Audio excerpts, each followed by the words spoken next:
All right, Cameron, welcome to the Exodus Podcast. How's it going? Thanks for having me, Jake. I feel honored. Get, Yeah, going pretty, going pretty good. The my level of excitement to have this conversation has risen. it's a good thing we didn't record this yesterday. And maybe it Yes, would it have been is. more fun to like just to be able to compare your answers or your recap from yesterday and then to today. But always love this episode. We had Jace and Justin share their stories, and they shot bucks, and now you are also in that club. So before we get into that, explain in case people haven't caught who you are, who are you, and what are your responsibilities? Sure. Yeah, I'm Cameron. I am the content director here at Exodus. I host the Deer Gear podcast, and I wear a lot of hats here to be honest. But my primary role would be the creative director. Yeah, awesome. And I asked all the other guys a hot tip. You can answer for arrows too, since you're the arrow guy. A hot tip that most customers get wrong, or most consumers get wrong, or that you wish more people knew of. A hot tip I wish more people knew of. Hmm. It's this may not be that hot, but for the majority of consumers purchasing arrows, the fletching configuration does not matter that much. We get a lot of people that are very particular in whether or not they have 3 fletch or 4 fletch. We had some customers buy arrows that they did not know were going to come in a 4 fletch, and we're like, I can't shoot these. These have 4 fletchings on them. I've shot 3 my whole life. And then you tell them like, hey, just go shoot them, see how they perform. And they're like, man, these things are awesome. I'll probably shoot 4 fletch for the rest of my life. Um, so just on the arrow side of things, if you're thinking it's complicated and you don't know what you need or whatever, everything that we have laid out in the builder is a great option for whatever you're going to do. So Mm-hmm. just simplify it and just practice on your technique rather than what is on your bow. Mm-hmm. Do you think that people crutch too much on their gear versus you see the meme and it has the two paths, right path is like all the different gear, like trying different things, or like arguing arrow weight, and the other left one where no one's in, it's practicing. Do you believe in that? Yeah, I think 100%. I think a lot of the reason why a lot of things are so popular right now is because people's technique is so poor. Like heavy arrows, they just slow your bow down so much that you don't see all the flaws in your Mm-hmm. shooting technique. And 4 fletchings is one of those things. Like there's so many people that are like, you got to shoot 4 fletch, you got to shoot 4 fletch. And in a sense, I agree because it offers more stability and more steering for Mm-hmm. folks that aren't so dialed in that they don't need that extra steering. So I do think that people way too heavily rely on the gear than just simply whether that's on the arrow side or that's physically hunting as well. Mm-hmm. Yeah. So you started your season in North Dakota. Let's start from the top and go all the way to December 20th because it's a marathon. Yeah, it's a large marathon. North Dakota was fun. I love hunting out there. I think that's so far my favorite state to whitetail hunt in. And it's hard to not with the track record that I've had there. First year out there, I shoot the biggest buck of my life. Next year, I shoot the biggest buck of my life by 20 inches. And Mm-hmm. then this year, again, we had Trey and I went back out and we had opportunities at some really, really big deer. Trey was hunting a pretty special deer out there, and I was happy to be a part of that. And I got an opportunity. It was a it was a wild hunt. Had a kind of like a brushy fence row. There's no trees for like you just can't see them. They're very far, very few and far between. And we had like this big draw, and on top of the draw was a standing bean field, and then there was a fence row that separated 2 properties, and it was like really grown up on the fence row. And then there were some cattails on in conjunction with that fence row. That most likely bedding opportunity would be in those cattails, which is on the neighboring property. And when we scouted it, we scouted that draw, and there was a trail that would cross that fence and come into those standing beans. And we put a camera right there on that fence crossing, and there was quite a few bucks using that standing bean field. And the best thing about out there is you can utilize glass a lot. So in the mornings, I would glass a few deer using that fence crossing, and went in there on, I forget what night, probably the third night. It was actually the first hunt opportunity that I had, with the right wind and everything. So made a play on them, just crawled up that fence row, and basically just there's like that buffer between like the fence and the bean field. Hmm. The beans were super tall. Like if I got on my knees, you couldn't see me. And when the Hmm. deer were standing in the beans, like the does, you could only see their head. Oh wow. They were super tall. So I got within what I thought was like 25 yards of the trail that those deer were using to get into that standing bean field, and um, a buck does not follow the script and comes from the opposite direction, enters into the bean field. Only reason I see him is because I see him hop a fence, and I was like, man, I wish I would have known that was the way he was entering this, because I'm like 50 yards away, Hmm. and there's no wind, like 2 mile an hour winds, and I'm in a bean field. Like if I try to move, I'm gonna make a lot of noise. So he was feeding in this corner of the field, and every time he put his head down, I would try to crawl through like that buffer because it was just dirt, and I would crawl a little bit, and I got to where I was like at 40 yards, 39, 38 yards or so from him, and I was like, I'm not. There's just no way I'm going to be able to get any closer. Hmm. And I got on my knees and I got ready to draw, and all I could see was the top of his back, and like I could see his tines, and the beans were so tall. And in hindsight, I probably should have just stood up and shot, because the sun was at my back. I was in the shadows. I had a lot of things going in my favor, and maybe I rushed it a little bit, but I thought that was as close as I got, and I opted to take a shot at whatever that distance was, and I just hit high. I think I was trying to compensate for the fact that his vitals were actually in the beans. Like I really needed to shoot through that, and I tried to just pick a spot right above it, Hmm. and I just hit too high. Non-lethal hit. We looked. I backed out immediately because I knew that the hit was pretty bad, and came in the next morning, and we had blood, tracked blood for a good ways, and I could just replay that shot over and over in my head. And I mean, his back straps, like it was not the opportunity I wanted. So that was North Dakota. I did have an opportunity. Can't complain that bad about it. I mean, Hmm. I put myself in the position. I just didn't execute. Hmm. What going out to North Dakota the last few years? What have you learned to work really well? Obviously, it's a lot different than what that landscape is much different than where you hunt in Ohio. And Yeah. so, how long did it take you to adapt or change? Or I guess what were some key findings that you're like, okay, what what works here is this. Yeah. Without giving too many secrets away, it's obviously very food heavy out there, right? It's agriculture. Everything's agriculture, and in the areas that you have diverse agriculture, meaning like you have a standing cornfield that meets a bean field, or you have a wheat field that meets a standing cornfield or a bean field. Um, those areas seem to attract more deer just in those, because you could get in a sea of thousands of acres of beans. And yes, Hmm. deer prefer beans at that time of year in early season, but there's just not the diversity there. And deer are creatures of edge, and that seems to help a lot. The bedding, if you have standing corn, I think it's utilized more than like what you would see out here in the Midwest. Like people have that debate: do deer bed in standing Hmm. corn? Out there, yes, it's one of the main sources, and then cattails. So if you can put those three things together in an area, Hmm. your odds get way up. Hmm.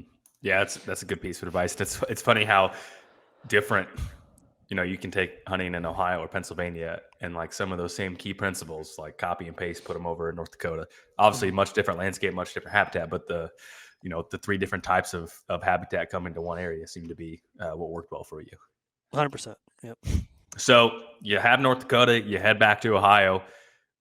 How was the month of October for you?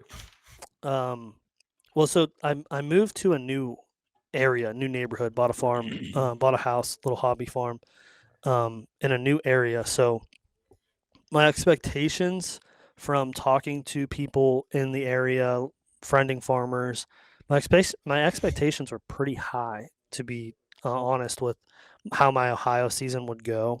And I, while I was in North Dakota, I got a picture of a buck that like instantly drew my attention, and I was like, man, this deer.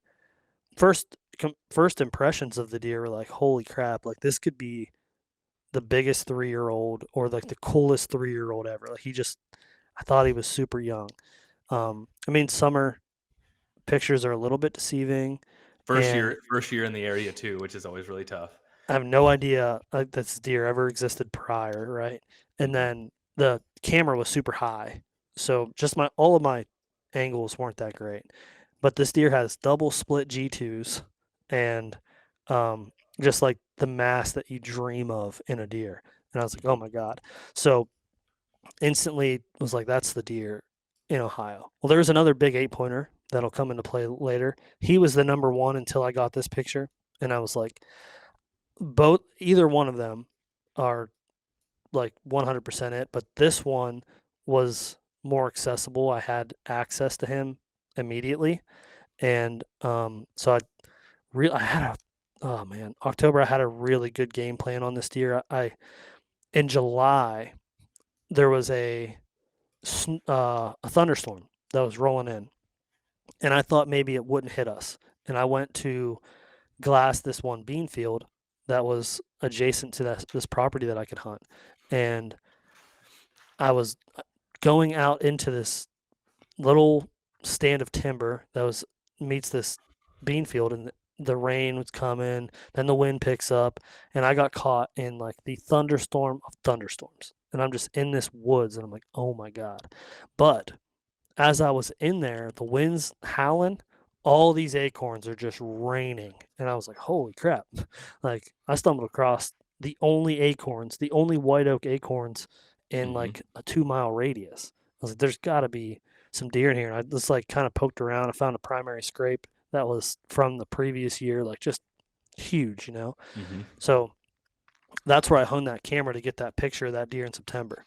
And then he started to become more regular throughout October. I was like, he has to be feeding in this white oak grove. So I positioned another camera the week before season started. And if I recall, the weekend season came in Ohio, we either got a really good cold front that weekend, or it was like the first week of the season. We got a really substantial cold front, and he was on camera September. Our season opened the 28th or 29th, whichever one it was. He was on camera the day before, like 40 minutes before dark, and I was like, I'm gonna go kill this deer opening day. So the wind was right. I made my move, and there wasn't quite enough wind cover to access. Mm-hmm. Um, I didn't know that because I didn't exactly know where the deer was bedded. But I got in, I bumped some does. I picked a tree, which was the most important thing to me, was finding the right tree that I was going to be able to execute this on. Mm-hmm. And had the hunt, whatever, didn't see a deer other than the ones that I bumped. The next day, he's on camera again. So now my head's like, he knew I was in there, right? He was there the day before, and Mm-hmm. then he wasn't, and then he was. And then so that's I want to say September 30th or October 1st or one of those days. That next week goes by, 6, 7 days go by, and I don't get a picture of a single deer in that white oak grove. So I'm thinking he was there the next day. He got my boot track. He's gone. You Mm-hmm. know, he's out of the area. And then I went in. I did like the typical. My camera must not be working. You know, I'm There not got to getting be any deer in picture. there. Yeah, I'm Yeah. not. He was in there all the time. My camera must not be working. So midweek on a hotter day, I went and scouted to think like, am I missing something? Did he Mhm. just move? Or is there sign that I'm not seeing? And I didn't find anything. So that next weekend, it's October 7th or 8th, one of those days, and we get another really big cold front, a rain front. Like it's going to rain real hard. It's going to stop. And I was like, my only play right now is those white oaks. He has to be feeding in there. I just have to be missing him on camera. And so that's the game plan. I accessed the same way. We had more wind this time. I got in. I didn't bump anything. Get set up in that same tree, and I'm thinking, like I could sit here and I can see quite a bit. Mhm. So maybe I'll just learn something. Maybe I'll learn what I've been missing and where he moved to, or I'm not going to see anything, and it's just I'm going to know. Okay, now I have to move on. So there's 45 minutes left in daylight, and three does come, and they do exactly what they did the previous week, and they walk, Mhm. eat those white oak acorns, and I'm like, well, they haven't done that in a week. Like, where's that been? Or were they just Mhm. doing that and I wasn't getting a picture of them? But they walked straight to the camera. I get the notification, like, well, the camera is working. They just weren't there. So they come through and then they just feed around and then they go feed out into the standing bean field. Mhm. And as they're walking up the tree edge, I'm like glassing them, watching them. I'm like, saw some deer, haven't seen them in a while. Behind, over their back, is like an old clear cut, and it's like completely cleared. But the only thing that's there is it's all grown up now. It's fallow, Mhm. and there's like big piles of tops. Mhm. So there's opportunity for deer to bed in there. And then there's one corner, this October 8th, there's one corner of this field that has green beans in it. And I'm glassing and I see 14 deer congregated in that corner. And I can see some racks and they're probably 700 yards away. And I'm Mhm. glassing, I'm like, one of those deer, man, he looks pretty big. I'm Mhm. like that, maybe that's him. Maybe he just moved over there and he went from the white oaks, found those green beans, and he's just getting those green beans. So there's 30 minutes left of light. And I'm thinking, you know, I could get down and get a better look and see if that is him. And then I can still hunt over there. I still have access to that and I can make a play on him over there. Mhm. And I was like, you know what? I'm doing it. 15 minutes, 20 minutes left of the day. I'm doing it. I start getting down and I get to the second stick down on that tree. And I just peek around the tree and that buck that I'm after is rubbing a tree at 42 yards. And I'm like, oh my God, my bow's on the ground. I'm on the backside of this tree. As that happens, it just starts pouring rain. So I'm Mhm. like, I have tons of cover. I have tons of wind cover, and I'm on the backside of the tree from him, perks of saddle hunting. And I get down on the ground. I'm still linesman's rope to the tree. I grab my bow, knock an arrow, and I'm like, I'm going to kill this deer at 30 yards. He's going to do exactly what those does did. He's going to come at my shooting lane. It's the same. I'm just not in a tree anymore. And it's done deal. This deer's toast. So this is where it gets wild. The deer, it's hard to explain, but if I'm sitting, um, I have the tree. I'm up against the tree. The tree is on my left shoulder, Mhm. and I'm using that as my cover. The deer is on the opposite side of that tree.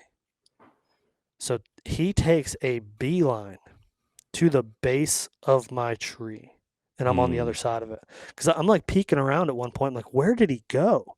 And then I just see his head down. So I just draw back and I'm like, if he goes left, if he goes right, I shoot this deer point blank, and I'm like freaking out. It's a 155-inch deer at this point. Mhm. I see him like, holy crap. My first instinct was like, that's a holy crap. Mhm. And that deer puts his head down and walks, and I'm not kidding, Jake, to the other side of the tree that I'm on. Like I could touch his nose if I extend my bow, Uh-huh. but he has his head down, like his chest is covered. The Mhm. tree is like covering his vitals. If I were to lean out, like there was no shot opportunity. Mhm. When I got up in that tree, I carry 3 sticks with me. I carried 3 sticks with me. I only used two. One of my sticks was still on the ground. He goes and puts his head down and sniffs the stick and backs up, looks around the tree, and he's staring at me like almost eye to eye. Mm-hmm. Like the craziest thing ever. And he bounds off, and I'm thinking, what the heck? But I'm in full draw still. So I'm like, man, just like stop, do something. And he doesn't hear me. And he goes out to, I don't know, 50 yards and stops and turns around. He doesn't really know what happened. So Mm-hmm. I reach behind me and I start shaking a tree and pawing the ground and thinking maybe I can act like a buck. Maybe he'll think that it was just another deer and it caught him off guard. And Mm-hmm. that worked. He tried to circle downwind of the noise, and I don't. I thought he was at like 40 yards. He was probably more at like 30 yards, and I shot over his back. I did get an opportunity and shot over his back. Which And is part of my, crazy he got that close and then you got it is what a super super weird encounter. dude, if I stay in the tree, Done. like I was kicking myself so hard. Like this is the dumbest thing I've ever done in the woods. I was like, what am I thinking? Like, but the whole time I was like, well, the deer hasn't been here in a week. He's gone. Right. Yeah. So, but part of my aggression towards that hunt, like being October 8th and going full bore on it, was if I do bump this deer, Mm-hmm. if I do spook him, chances are where he moves, I can still hunt and I'll still find him. I'll Mm-hmm. still be able to have an encounter with him. Mm-hmm. And then 2 days, 3 days after that encounter, he shows up in the food plot in my backyard. So I'm like, okay, Kind of worked out, yeah. yeah, I was like, now he's in my wheelhouse. Now he's here. And I hunted him pretty hard. I don't remember the date entirely, but it was late October. Um, I got a picture of him on a camera, and I was like, okay, he's still here, And I saw the direction he was headed on the camera, and I was set up. I was like, I'm in position. Like he could make it over here. He might not. He's 700 yards away right now, but he Mm-hmm. might make it over this direction, just doing a circle looking for does. And sure enough, 30 minutes before dark, I see him, and he's coming my way, but he crosses me at like 67 yards, and I'm in a field, like I'm on a field edge. I was like, I could do it, Like I was like, I drew back. I was like, I could 67, like this is the biggest deer in my life. I gotta shoot this thing. And I was like, no, you know what? Like you're on him, that Mm-hmm. you just let him go. Come to find out, he had an arrow in him when he came in front of me. The neighbor had shot him right before I saw him, and I've never seen that deer again. The guy never recovered him. I was just gonna ask, yeah. Yeah, the hunter never recovered him. I went and looked for him. I was gonna call a drone. I didn't even shoot Mm-hmm. the deer. I was gonna Mm-hmm. call a drone just to know, like, is this deer still alive? Should I Mm-hmm. still spend time chasing him? But to this day, I haven't seen him. I'm sure someone will find him shed season, unfortunately. I More hope it's likely. me. I Yeah. need to see what he is. Like double Yeah. split G2s, probably 10, 11-inch brow tines. Like just Big a deer. Yeah. golly, just a beautiful deer. Where did you see where he was hit, or could you tell very well? Would that have I like didn't full know he was. penetration? I Okay, had so it no was a idea. pass through. It must have been. Yeah. And the way he was acting, like I grunted and he responded to the grunt. Like Mm-hmm.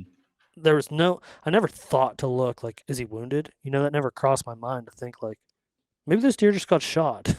Like he was Mm-hmm. acting fine. He was trotting across his field. He's in the wide open. He just crossed the road. Like Yeah. he's just trying to get somewhere. And I grunted and bleated, and he like stopped and looked, and I started shaking a tree again, and he didn't like it and ran away. And I was Mm-hmm. like, okay, like I spooked him. It wasn't. Mm-hmm. He just got shot. Yeah. So That's it so was random. it was kind of crazy. The only reason I knew that he got shot was I ran into one of my neighbors at the laundromat. It's like, hey, did you hear about the deer so and so shot? And I was like, no. So I texted him. I was like, what deer did you shoot? And he's like, the non-typical. And I was like, the one with the split G2s. And he was like, yeah. And I was like, did you find him? He's like, no, never did. Well, that's interesting. So that was late October, you said?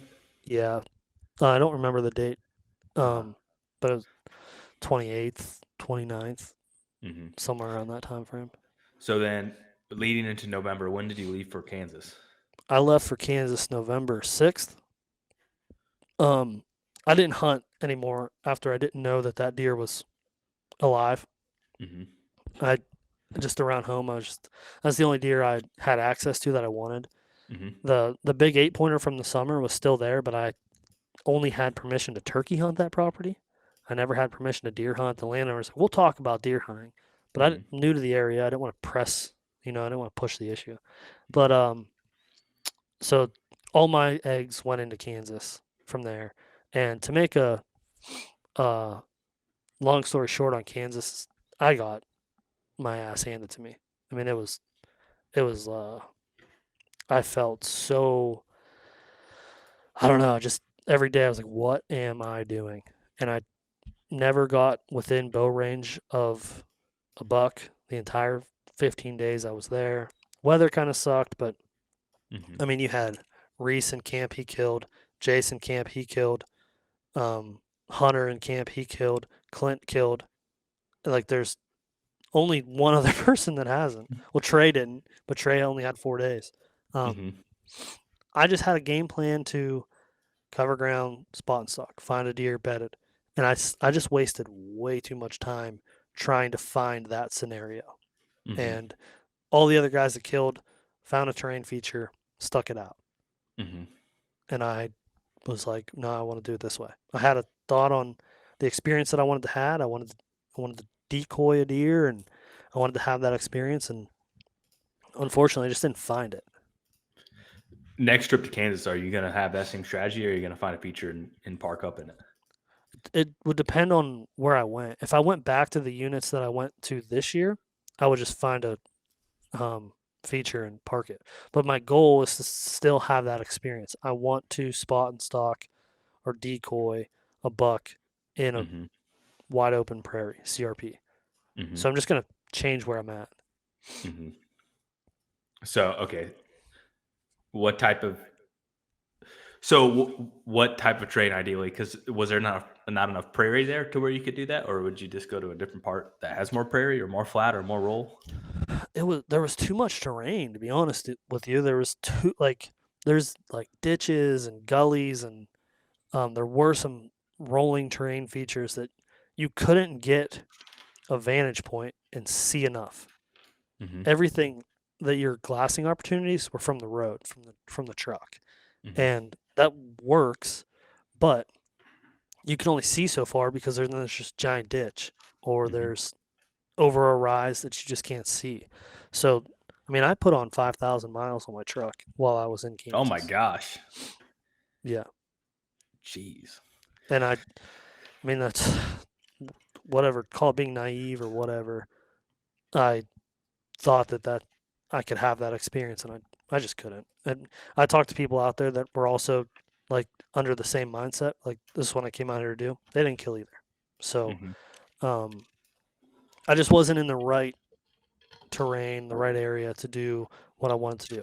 And then the second week I was there, I adjusted, right? I took the other people's approach that killed, and then it was just too late. I just didn't have enough time left. Mm-hmm. Yeah, yeah, that's tough. That's 5,000 miles in like 2 weeks. That's a lot of driving. That's a ton of driving. The public land's so spread out there, right? And Mm-hmm. another thing I noticed, and it, whatever, I can't do anything about it, but the weather just wasn't on my side. It was Mm-hmm. like high 70s most of the days, and super, super, super sunny. The mornings would be cool. They'd be in the 40s, 30s, and you would see deer everywhere in the morning. But as soon as that sun came up and the sun got hot, the deer were gone, disappeared. Mm-hmm. So the days that everyone killed, all overcast days. Nobody killed on a Mm-hmm. sunny bluebird, bright Mm-hmm. 75-degree day. It was overcast. A front moved in with a big wind switch, Mm-hmm. and in the 15 days that I was there, that happened twice. Wow. There's something to be said about that. That's interesting. So you would go to a different unit. You would stick with the strategy from start to finish, and instead of bouncing around like between different tactics, would the best way to Yeah, summarize that? stick to a plan and live it out, and Mm-hmm. just like whatever the outcome is, it's going to be. I mean, Mm-hmm. I just got to a point where I haven't got access to private ground. I was like, I'm just going to go hunt the private ground for the last 4 days. It just wasn't enough time. I didn't have enough time to figure out what was going on there. Hmm. Yeah, it's tough. Well, still, I'm sure it was fun to hang out in camp with all the guys there and be around all those guys whacking good deer too, which is cool. And so packing up, I mean, you shot a buck last night, which obviously we have to talk about the full story there. But you did call your shot yesterday. I was talking, we were doing Jace's interview, and you're like, "Gonna go kill that deer," and that's exactly what happened. So pick up on that story wherever it makes sense. Yeah, so I guess I didn't. So I got home from Kansas November 20th, 21st, something like that. Didn't really have any plans on, like, I was like, I don't know what I'm gonna do in Ohio.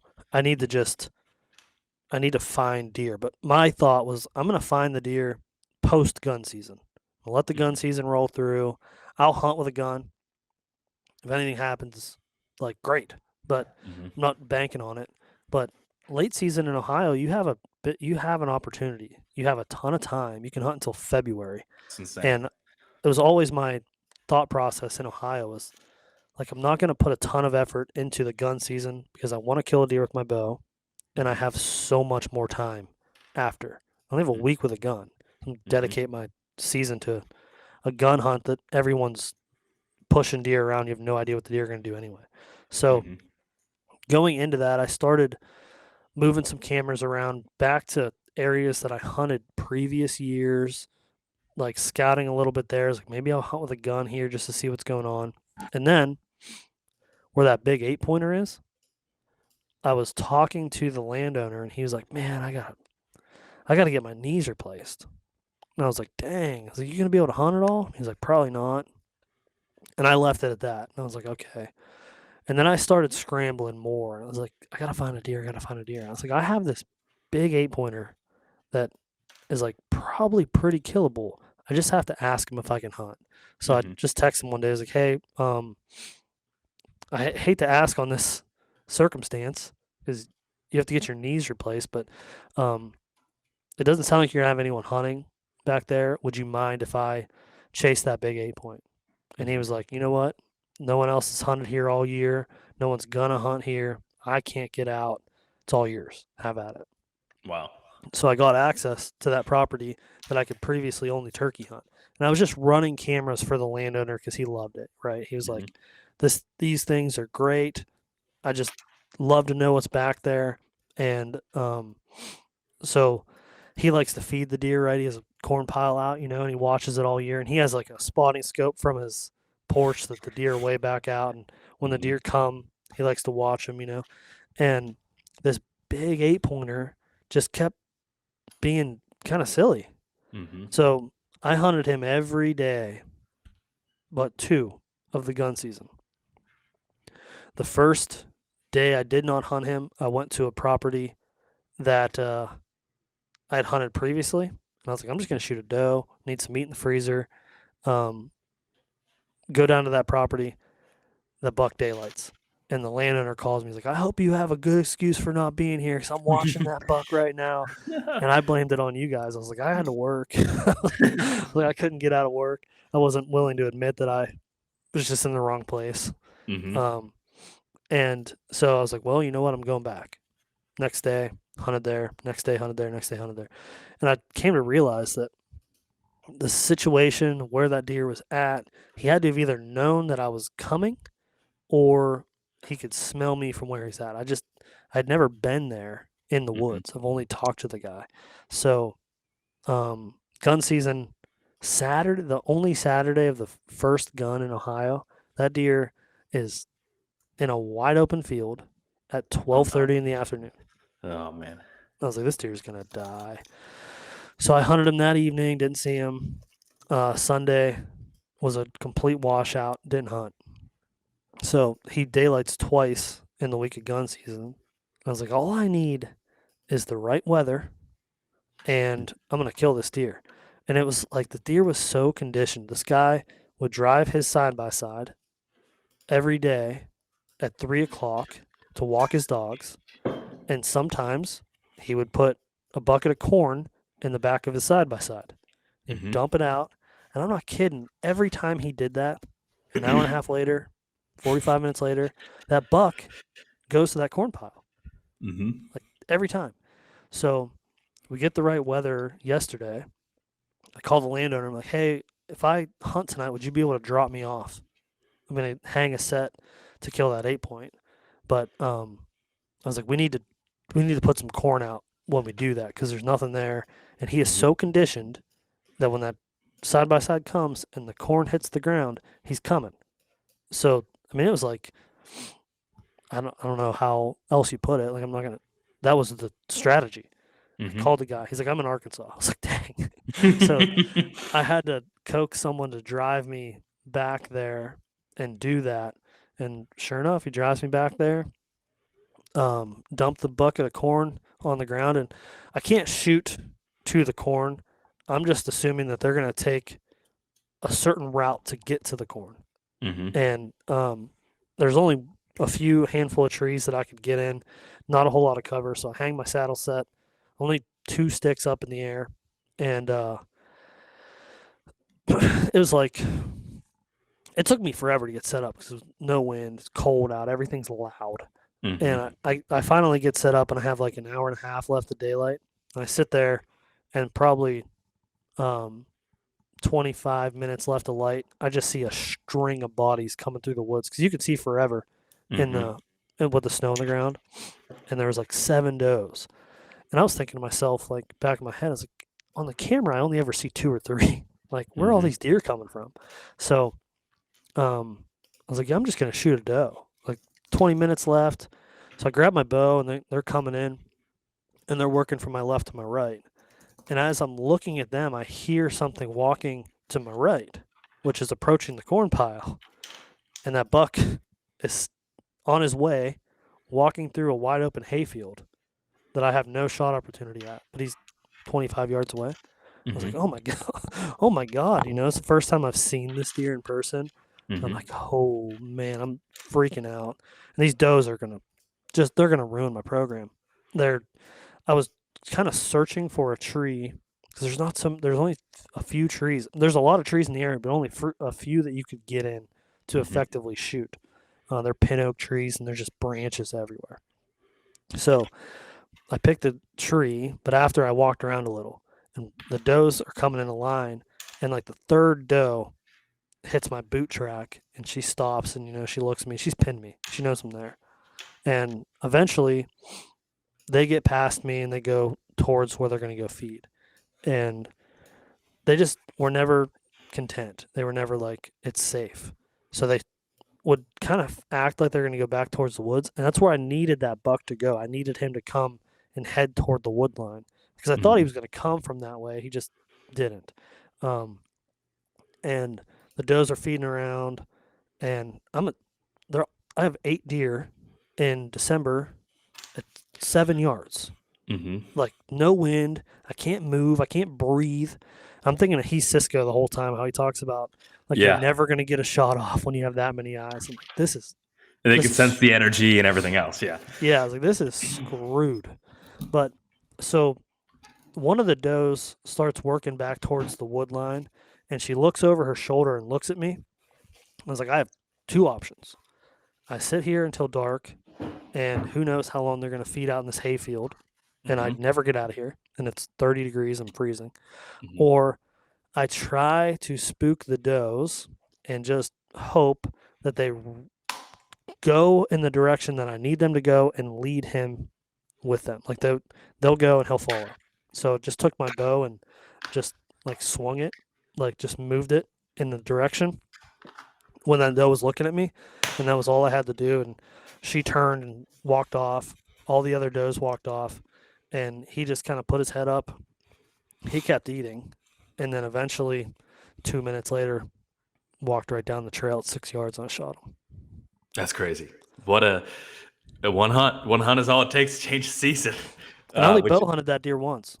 That was my first bow hunt for him. that's, I mean, there's something to be said. I mean, the magic of the first sit, and you guys kind of had an idea of how he was behaving and what a pattern there, which is to make that happen too with that many deer around is heads up there because that's the biggest challenge with late season. That's the thing that everyone talks like food is king, But to your point, like if let's say you would have just waited it out and then you would have busted them on the way out, and like then it just automatically got harder. So the fact that you got them the first sit was huge. I mean, I Yep. congratulate. That's really cool. Thank you. Yeah, it Yeah. was something. I mean, at this point in Ohio season, like whether you like it or not, baiting is a tactic that you can really take advantage of. And this Mhm. deer was conditioned to um, coming to the corn, and that's what it. I mean, I wasn't gonna try to make it any harder than it had to be. Right. It couldn't. I set myself up to like I wasn't shooting the deer when he had his head in the corn. I was trying to take the path coming to it because then there was a lot of times where he was there 20 minutes late, or he was there Mhm. like I was like, I'll just take the path that I can hunt with this wind, as Mhm. far away I can get from the corn with this wind to make it work, and that just worked out. Yeah, that's really cool. And did it, the guy that the farm you shot it off of? Is this a deer that I'm guessing he didn't run cameras before? He had a camera, so he had a spy point on this. Like this corn pile has been here for years. He always puts Mhm. it here.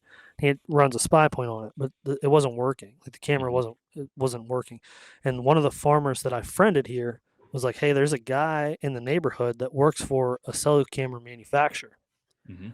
Like you should try one of these cameras out." And I was like, "You know what? I'll just hang one over there for him to see Mhm. if he likes them, and kind of be the gesture to maybe he'll let me hunt because he Mhm. doesn't turkey hunt." So I was thinking like maybe he'll let me turkey hunt if I like run some cameras for him. Mhm. So he's had a camera there for years, and he was showing me pictures from his cell phone that he took of that 8 pointer eaten out of his apple trees, Mhm. like it years prior. So he Mhm. knew that that deer was around, and he it was part of the reason. Like he showed me those pictures. It was part of the reason why I wanted to put effort into getting access to that piece. Mhm. So did he know? I know you don't know the age of the deer, but I'm just curious if like if he has seen it for multiple years, or like did that deer live there, or did he move in and out, or maybe not enough information to know. I don't have enough information, but just from what I learned from that scenario was I had pictures of that deer all summer. I had pictures of that deer all through October, all through November, and all through late season. So Hmm. I don't know how far he moved during those months, but he was always living there. Hmm. So I'd imagine he's done that for years prior. Right. Yeah. So Yeah. I don't think he was relocated or anything, but he's not serious enough about hunting to know like that's this buck from this year or whatever. Yeah. But um, it was like something I was like eventually early season I was like, man, I wish I could go hunt that deer. I could kill him. I Hmm. wish I could. I just didn't have access to it. I was like, he's gonna move. I like all these times. Like I need to just ask him. But there was Hmm. another old guy that hunted there, but um, he didn't actually hunt. He never hunted. But Hmm. like he, so and so hunts there, but he doesn't hunt. So I never I never asked. I just never asked Right. until he himself was like, I can't hunt. And I was like, Hmm. dang, that sucks. Like, well, someone needs to be hunting that big 8 point. Yeah, me. Why not? That's what Why he not be me? said. Oh my gosh. No, that's really cool. It's awesome moving to a new area and have some really great deer to hunt and connect with one. Especially, I wouldn't call it the fourth quarter since you're in Ohio, but for a lot of the country, um, like getting to be that time of year where people are really hoping for a cold front. Like I'm a little jealous you guys had snow, and I'm looking out the window and it's like the ground just froze for whatever reason. Oh yeah. We haven't had a real good snow, but that's really awesome. And are you gonna buy a Pennsylvania tag? When did they No, close? no. Their season, you can't even bow hunt right now. It's December 21st as we recording this, and you can't bow hunt until the day after Christmas, and then you have until mid January. Mhm. But I had too many out of state tags unfilled to try to put more money into another disappointment. So Donation to the no, state. yeah. If I were to get time, I'd go back to Kansas or I'd go back to North Dakota if I had the That makes opportunity. sense. But Yeah, makes sense. Well, that's any other parting lessons, thoughts, or anything else from this past year? no, I mean other than like just sticking it out and it's not over till the fat lady sings. The Mm-hmm. October hunt taught me the most out of any hunt that I've ever had in my life. Trust your gut. If you like, I found the food. I knew where he was feeding. I read the sign. I knew where he was going. I just put too much emphasis on that 45 angle detection area. And Mm-hmm. I said, that deer's no longer here.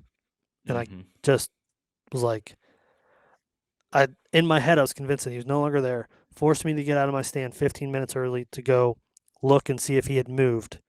And if I would have just trusted my gut and said, no, he's feeding these acorns, those does were just his like level security.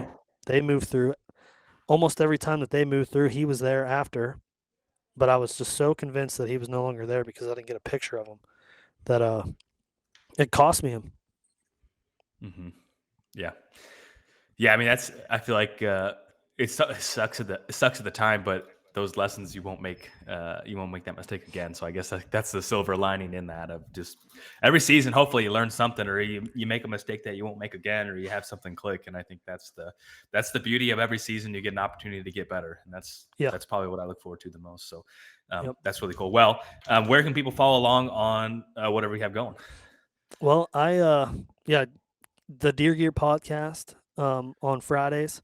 There's a lot of conversations there. The Exodus YouTube channel. I guess my personal socials are Cam the cameraman, but I don't really post much anymore. I kind of gave a little bit of that up. So if, mostly, if you want to follow along with me, follow along the Exodus content. Awesome. Well, I appreciate it. Congratulations again.